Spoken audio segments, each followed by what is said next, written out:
Welcome, this is Josh Rees with Mile High Church in Lakewood, Colorado. Thank you for tuning in to our podcast today. For more information about our church, please visit our website, milehighchurch.org. We are in week 2 of our Adventure in Prosperity series. It will last 4 weeks, and our theme this year is Infinite Flow. And part of what our team did is visioning about that theme and came up with all sorts of symbols. Many of them are represented here on our platform, on the altar and such. One of my favorites up there is Ganesh, which is the remover of all obstacles, right? And so we are about removing all obstacles in the realm of any part of life that are keeping us out of the natural flow. We believe here that there is this flow of energy, of presence, of abundance, of God, of source that is flowing through us at all times, and that if we're not experiencing it, it's likely that a part of us is getting in the way.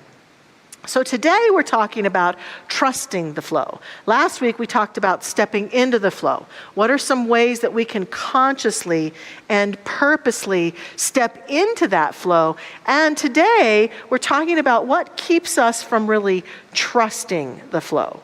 I know that what keeps me from trusting in life in general, in anything or any realm or any kingdom, is usually that I have felt my trust violated in some way. I'm a pretty trusting person, pretty innocent, optimistic, willing to trust people. And if I feel that my trust has been questioned or has not been fulfilled, then I tend to get a little bit nervous and I back off. And what I've noticed about people, including myself, I am a person after all, is that when life is good and relationships are good and my health is good and money is good and opportunities are good, I'm a lot more trusting. But when things get challenging, somehow I feel my trust in life is betrayed by the very existence of a challenge, of something not flowing, wanting to figure it out, wanting to get to the bottom of it, wanting to understand why am I being kept from my good, and my trust can start to wane. Who I'd really rather be is that trusting, optimistic, innocent person, even in challenge. But I admit fully that I'm not always able to get there. Not always able to do it.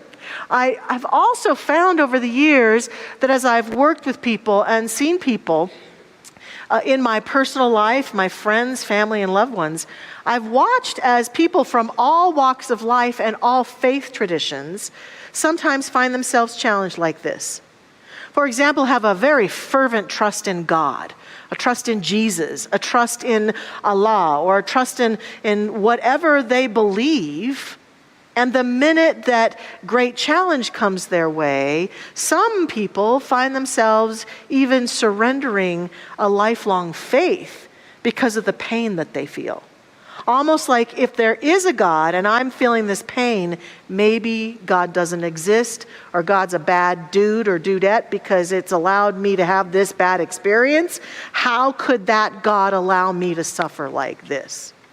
And so our faith can be challenged and even broken apart into pieces when life gets really hard. And I think we've been through some hard times. That collective pain can also create a lack of trust. If God is so good, why do these shootings have to keep happening? If God is so good, why is there so much violence in Ukraine? If God is so good, why are children on our planet still homeless or starving? If God is so good, why did that person I love have to die?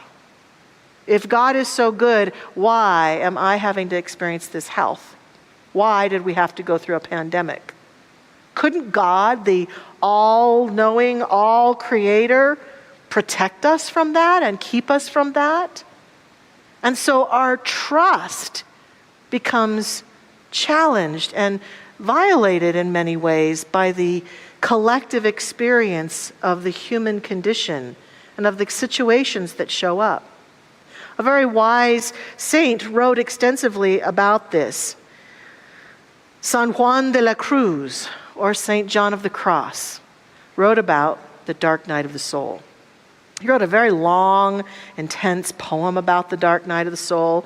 He defined it as, it is most commonly used with certain Christian traditions to refer to an individual's spiritual crisis in the course of their union with God. And that's sometimes the dissonance that shows up. We who are committed to a relationship with our God and committed to experiencing that experience of union and oneness find these painful moments, or when life just keeps coming, pain after pain after pain, find that they can cause us to experience this kind of dark night. Now, I'm not going to read his poem. It's a language from his time. He was a 16th century Spanish Roman Catholic mystic. But I am going to bring some words from a modern mystic that many of us are familiar with to talk more about this. Eckhart Tolle, the great author, speaker, and teacher, says that this is a term to describe what could be called a collapse of perceived meaning in life. An eruption into your life of a deep sense of meaninglessness. The inner state, in some cases, is very close to what is conventionally called depression.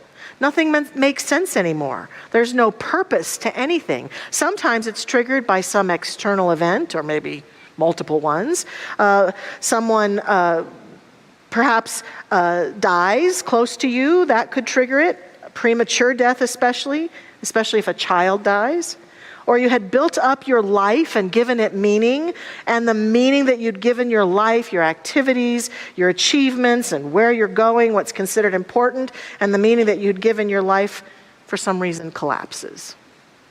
And we find ourselves in this dark place, discouraged and unable to feel the joyful presence of life or even God. So for me personally, that has occurred in my life. I have been through a dark night of the soul. Certainly it started at the beginning of 2020 with the pandemic, I would say, as that impacted so many of us, impacted my personal life, as watched people get sick and watched the death toll rise on this pandemic. And then it impacted our church significantly, this ministry significantly, as we wanted to continue to be of service to our community, and great times of how do you do that? And so that was present. And then at the end of 2020, in August of 2020, we were away on a little vacation with two of our close friends named Jerry and Tara, when we got word that suddenly a woman that my husband Ken and I had just had dinner with a few nights before that, had passed away suddenly. The Reverend Dr. Kathleen Lenover, one of our ministers in our movement. And it shocked the heck out of us that she was suddenly gone like that. And we went into grief, and we were very sad, and we went through that. And then a few weeks later, we were scheduled to have dinner again with these good friends. And Ken and I have known Jerry for about 40 years. And Jerry didn't show up for dinner. And we went to go see where he was at his workplace and found that he'd been working alone all day and had passed away. And we found him dead. And so we went through that big shock and trying to make sense of all of that, and got through holidays. And then right after the holidays, Ken's aunt passed away suddenly. And then in March of 2021, my sister passed away suddenly. And then my father in July passed away suddenly. His uncle passed away, and my stepfather. And all of this death, and it wasn't just the death, it was also the chaos that came with it, as these lives that went on into the next plane left their trails of my sister left a son that we wanted to support, and details of estates, and my father left a whole apartment full of stuff that I had to deal with, and all that came with it was very overwhelming and very shocking, and I spent a lot of time just not knowing how to respond or what to do. And it was a dark time. And what I found happened for me is that I got into this very dark, sad place, of course, grief, that is natural and meant, and it felt like I would just start to kind of come out of it. I would just start to feel like I was awakening out of it, and then boom, someone else would pass away. Some other challenge would show up. And so then I would be plunged kind of back into it, and I am a very faith-filled person, but I just kept feeling like I couldn't quite get my bearings. And then I did something that I'm sure none of you ever do, which is that I made myself wrong for not being able to get more balance. Because after all, I'm a practitioner and a minister, and I should know better, right? Thank you. See, there's practitioners down here telling me that. You should know better, Michelle. And even if we're not a practitioner or minister, if we're at all spiritual, if we all have at all a concept of God that supports us, and we can't quite find it or grasp it, we can also double down on ourselves and make ourselves wrong because, well, I'm not happy right now. I'm not in my happy place. I must be a downer. And so I could feel that temptation to remove myself from life and from people because I didn't want to show up to parties or activities and be Debbie Downer, as they say. And yet the truth was I was sad. I was grieving. I was feeling lost. I was exhausted. I was confused. I was really struggling with how do I find my balance in all of this. And then I was having challenges in a very important relationship in my life where there was conflict and pain and suffering that needed resolution. And just to quelch any rumors before they start, it was not my husband and it was not Reverend Josh. We're fine. It was no minister or practitioner. It was no one in this church, actually. But it was another kind of cherry on the cake, if you will, of challenges. Dark night of the soul. Fully in it.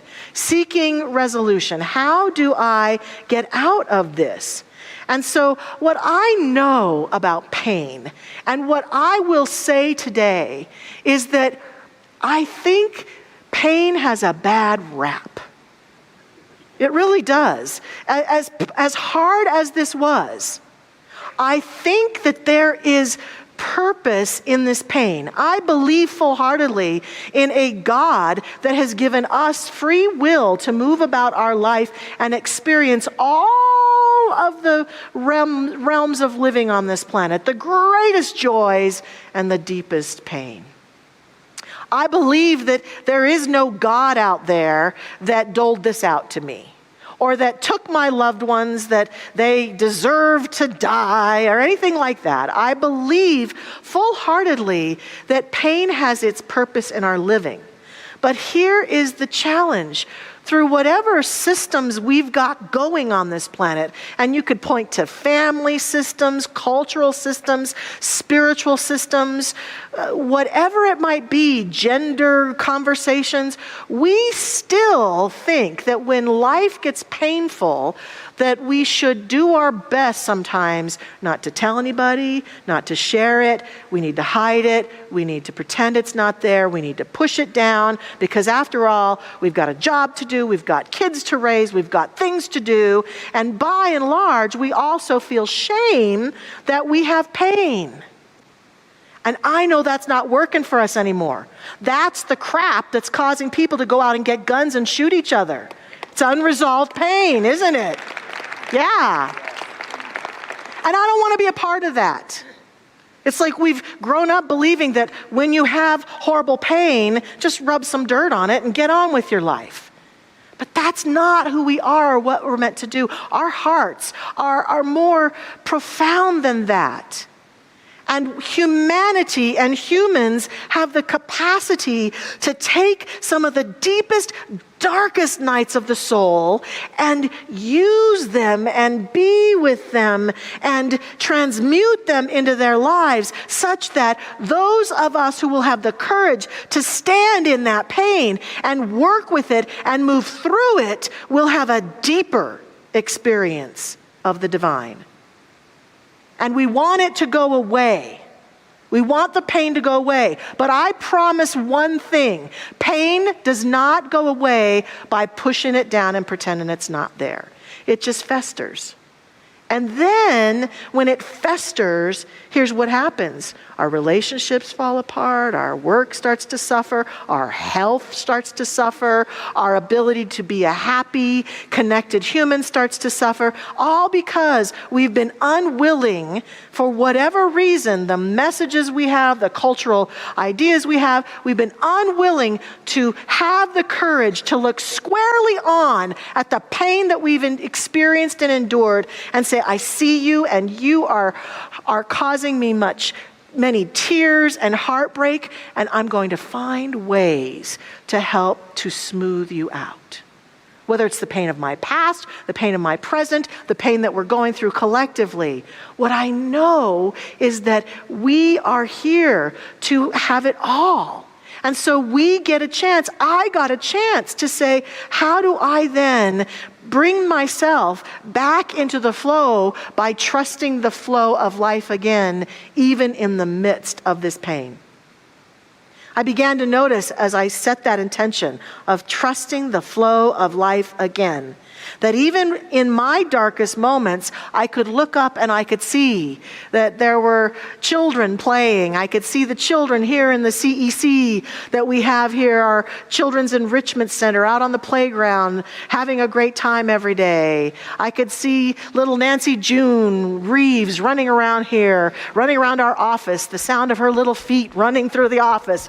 It sounds like that. You hear that sound? You can hear her coming, man.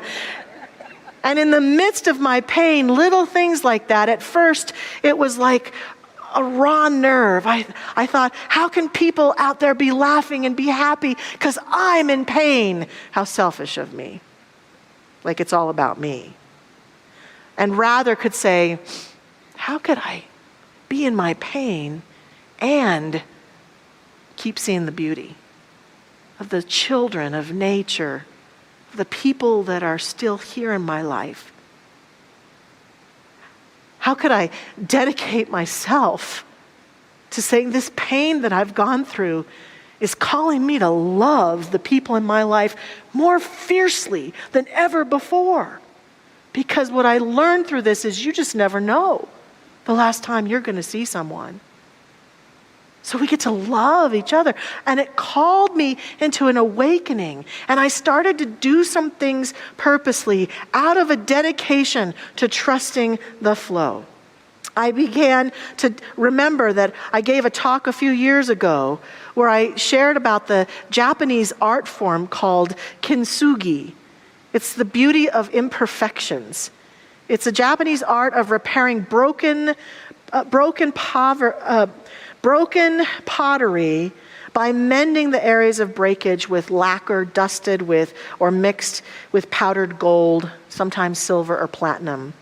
And they say that to repair with gold, the art of repairing pottery with gold lacquer and understanding that the piece is more beautiful for having been broken. Could that be me? Could that be us? Could that be life? That there are times when the peace, when the life we're living is more beautiful because we've been broken and we've chosen to bring all of the parts of ourselves back together again and stand even in the pain and the fire of that pain and walk forward. And I began to see that image of that pottery. And I realized that while the pain that I was experiencing is uniquely mine, it's not unique, that all beings have walked through pain. And I began to hear the stories of people who were also losing one person after another. There was some mass exodus that still seems to be continuing of people stepping off this earth plane. And so I did some things to call myself back to shifting. I took 2 sessions of the grief workshop here at Mile High Church with Dr. Patty and the practitioners here. I began to use our self-care initiative to practice good self-care, especially here at the beginning of this year, to rest and to take care of myself and heal. I spoke openly to family and friends and my prayer partner about the pain I was in. I journaled. I gave myself, this was important, permission to feel my sadness, to cry when I needed to cry, to feel angry when I felt angry, to be with my emotional life. And I began to feel a reawakening, little by little. And I'm inviting us today to ask ourselves about the pain we may have experienced, especially in these last 2 years, and to pay attention to where we've gotten out of touch with the flow, where we're maybe not trusting, where we are challenged to step forward and begin to trust, and to do what I'm calling trust the flow each day. To recognize that I can facilitate myself in continuing to slowly and gently move forward through my pain. And I keep hearing the words of the wonderful Terry Cole Whitaker, a motivational speaker, saying, you know, if you're walking through the valley of the shadow of death, don't pitch a tent. Keep moving. And so in that regard, trusting the flow every day is an invitation to allow ourselves to get into that space again with the divine. Because I noticed that sometimes the more pain I was in, the less I wanted to meditate, the less I wanted to be with God. It was like I was kind of thinking, and I really had to, number one, challenge myself to say, okay, I know the truth about death, and that is that every soul is on its perfect journey. I do not have any say about a soul's journey. Someone who's died and gone on to the next plane, it's their journey. I have to surrender, feel my feelings about it. I have to heal my grief and get through my pain, but I don't get to control that. Souls are on their own paths. I had to be willing to understand that there is not a God out there to get me, punish me, challenge me, teach me lessons by taking these people away from me or do horrible things to me. That there's no God like that. That every soul is on their journey, and I am too, of learning to deepen. And I had to recognize and be willing to see that the pain that I'd been through had created a deep well of compassion in me. Even for people who had lost their own faith through their own pain. Deep wells of compassion were growing and bubbling up in me. That the pain, as I mentioned, was allowing me to feel this outpouring of love for people in my life, to look people in the eye and really appreciate the people in my life like never before. That there were gifts that were coming from this pain, and that I could claim those gifts and feel myself in the flow again. And as I began to realize this and began to meditate more and get connected, I also then could feel that guiding voice that has always been with me, guiding me out of my own pain and suffering, inviting me to do this, to go here, to go there. In fact, that's the voice that told me I needed to take the grief workshop again. I realized that I can transcend and slowly move forward with pain on board into greater healing and well-being. And I thought of one of my favorite teachers on this planet, Viktor Frankl, who said, everything can be taken from a man but one thing, the last of human freedoms, to choose one's attitude in any given set of circumstances, to choose one's own way. He also said, when we are no longer able to change a situation, we are challenged to change ourselves. Here's a man who was in a Nazi concentration camp, tortured. He lost his whole family and everything he had, realizing I still have my soul, my attitude, my essence, no matter what life has taken from me. And I began to call upon that and to remember that and to breathe in and out. I know it sounds simple. You're doing it right now. You must be. I can see you're all alive right here, which is good. But the reason I think that mindfulness is taking such a huge part of our awareness these days is that breathing gets us in the flow. It's an opportunity to organically step into the flow and trust the flow and listen to that divine flow. These are things that I'm inviting us into this week, to begin to get back into the flow no matter how dark it has been for us, how much our trust has been violated, to give back just a little this week, to give a kind word to a stranger, to give energy and love, to look someone in the eyes, to let people know that you care about them and that you're so happy to see them, to give back time and be of service, to give into life through energy and support and money and everything that we have, that we just begin to circulate. Every time we circulate, even the littlest bit, it is our soul saying, yes, I trust the flow. I trust the flow so much that I'm willing to give some time and energy, no matter how much pain I'm in or how hard it's been for me. I am willing to do that. I close with Ernest Holmes today, our founder, who said in his very first book in 1919, "What then are the laws of underlying prosperity? The first is this, and we must not try to escape it. Thou shalt have no other gods before me." This me is spirit. We are then to trust only in the activity for spirit what we need. By this, I think he's saying to us, we can listen to the needs we have even when we're in pain and be guided forward. He says our life then is to be governed by spirit. We need look no further. It will do for us all that we will ever ask, provided we believe. And why then has it not done so? The answer is that it already has done so, but we have not received it. The Spirit may offer, but we must accept the gift before it can be made. Behold, I stand at the door and knock. Our trust is to be in receivership of our breath, our energy, our God, our awareness, our call to be of greater service to the world, and say yes to it. And then feel that trust buoy us up and lead us forward. Please join me in prayer now as we do this together. And we breathe together. Breathing in the very breath of life, allowing ourselves to feel that flow.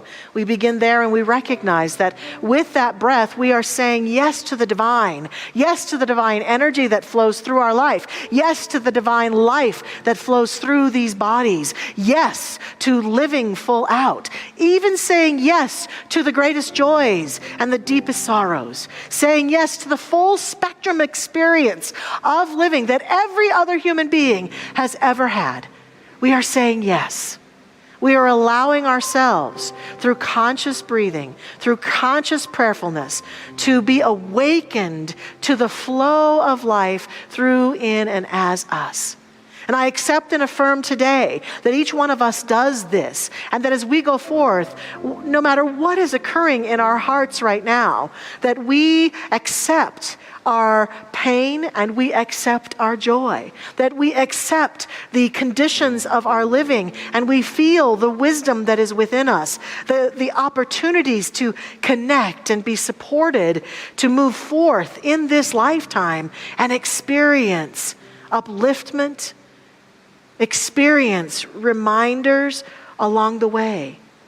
And that there are steps in this that we can take. It's not a polarity of I'm either happy or I'm in horrible pain. We can walk forward and be in both and still be in the flow, and still feel the call, and still feel the energy. And so I accept this for us now, and I accept a deeper trust in that flowing energy of life right here in this moment, in, through, and as us. A surrender, a letting go, a walking forward, being willing to be all that we are and live our lives full out. And with this, I am so grateful that this is so. I simply release this word and let it be and let it go. And so it is. Amen.